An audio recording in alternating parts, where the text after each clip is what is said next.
Ayan, nagutom ako. Ayan, nagutom ko parang yakisoba. Okay, parang lechon. Ayan, ang lunch ko for today. Siguro mga 1,000 yan.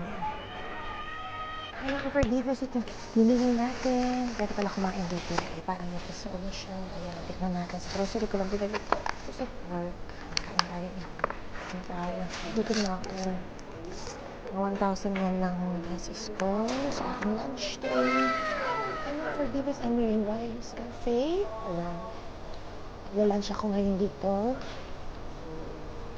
Hindi ka pala mamili sa supermarket at kumain ka na dito na. Mas makakatipid ka. Alam mo guys, mga ano ko mga 1,000 yen. Ang pagkain ko pumapatak siya ng 400 plus. Yummy. Yummy. Yummy.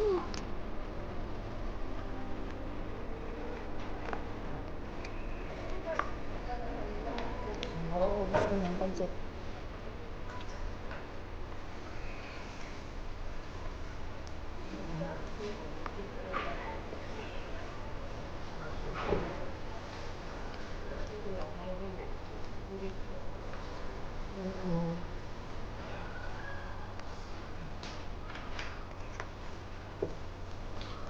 Takot ako baka tumalasik yung sauce.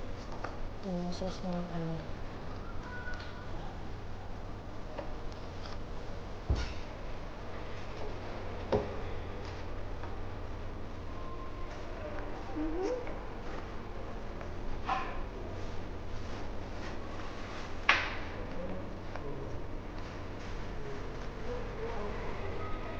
Kaya ito nila ha. Lunch time kasi kaya mainit kami. Microwave na lang dito.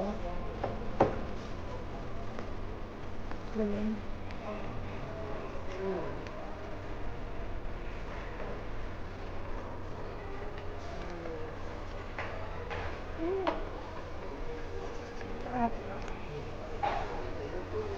Pakin ko na lang to kasi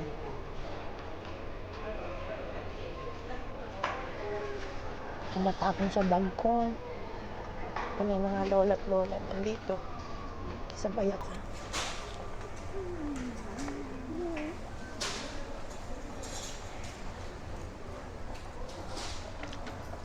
Estudyante naman. Kaya dito sila nataan. Galing naman.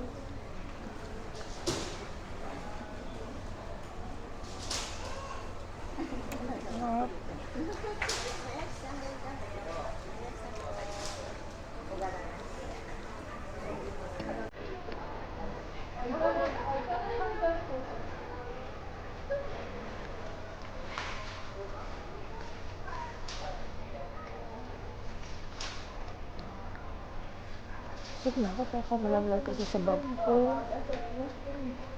Hindi ko naman pa.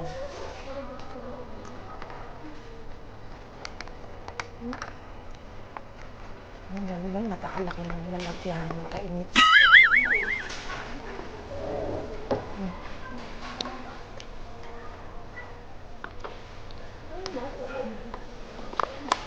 Is it full? Sabi ko dito ay 8 out of 10. Ayan, di ba? Nakaka-relax ka na. Nandito ka na. Nakamura ka na ng pagkain. Nararay ko pa ng things. Yung shop na supermarket sila na you can actually eat, buy and eat, you know? Ano sila? Designated areas nila na you can eat and have a snack or you can eat a rice cafe. Sa Orawa, Saitang. Hey guys, thank you very much. I'll see you later.